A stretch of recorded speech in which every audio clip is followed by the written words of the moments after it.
Hatırlama istemesem de özüme senden danışıram.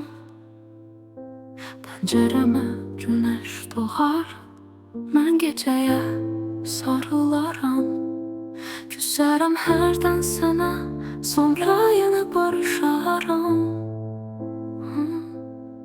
Susaram, yenə səni xatırlaram. Özümlə dalaşaram. Bu sənə son məktubum, çıxıram həyatımdan. Burax sən də əl çək, çıx get yuxularımdan. Kəşkilərin böyütdüyü məndəki bəlgələr.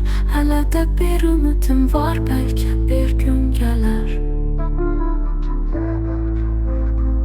Bu sənə son məktubum, çıxıram həyatımdan. Burax sən də əl çək, çıx get yuxularımdan. Kəşkilərin böyütdüyü məndəki bəlgələr.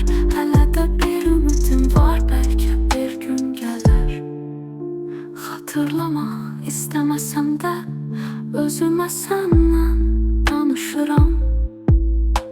Pəncərəmə günəş doğar, mən gecəyə sarılaram.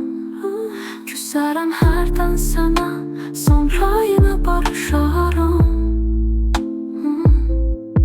Susaram, yenə səni xatırlaram. Özümlə dalaşaram. Bu sənə son məktubum, çıxıram həyatımdan. Burax sən də əl çək, çıx get yuxularımdan. Kəşkilərin böyütdüyü məndəki bəlgələr. Hələ də bir ümidim var, bəlkə bir gün gələr. Bu sənə son məktubum, çıxıram həyatımdan. Burax sən də əl çək, çıx get yuxularımdan. Kəşkilərin böyütdüyü məndəki bəlgələr.